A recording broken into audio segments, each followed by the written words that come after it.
Nanganganib maganap ang World War III sa panahong ito dahil nagpadala ng mga nuclear capable na mga warship at submarines ang Russia sa Havana, Cuba na mayroon lamang itong 90 miles na distansya sa Miami, Florida.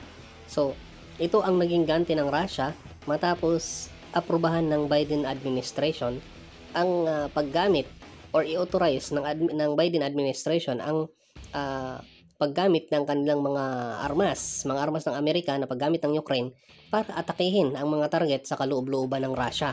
So, matatandaan na ang Amerika at ang ibang sa Europe ay patuloy na nagbibigay ng mga armas sa Ukraine pero limitado lang ang paggamit. So, sa ngayon, binigyan na ito ng authority ng Amerika na gamitin ito upang mag-strike within the ng Russia. So, ang naging ganti ng Russia, nagpadala sila ng mga nuclear capable na mga warship at saka submarines dito sa Havana, Cuba. So, matatandaan, ito ay dito nagmula rin sa Cuba yung Cuban nuclear crisis noong October 1962. So, mumuntik na rin magkaroon ng World War III or mumuntik magbagsakan ang mga nuclear warheads noong time na yon.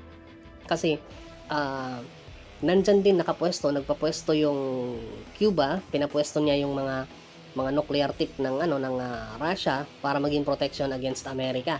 So habang nag-i-spy ang Amerika, napansin nila na may submarine na nakalubog dyan sa karagatan ng Caribbean.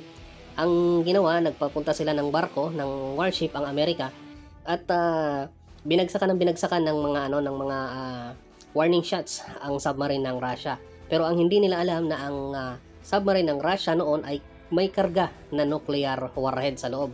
So ang nangyari, dahil nasa malalim sila na lugar at hindi pa ganun ka-sophisticated ang technology noon, wala silang contact doon sa mainland ng Russia, akala nila na nagsisimula na yung gera. So, doon sa tatlong officer, yung dalawa ay nagbigay na ng launch code. So, pumayag na yung dalawang officer na magpalipad or magpasabog ng nuclear missile, pasabugin ang nuclear missile na kanilang dala. Kaya lang, may tatlong launch code kasi yan. So, na-input na yung dalawang launch code. Yung isang launch code ay hindi in-input ni Arkhipov. So, siya yung dahilan kaya hindi natuloy yung pagpapasabog ng nuclear ng mga Russians nung time na yon. So, pinaliwanag niya doon sa kanyang dalawang officer na hindi naman ganun ka yung mga deep charge na ibinabagsak. So, malamang warning shot lang yon.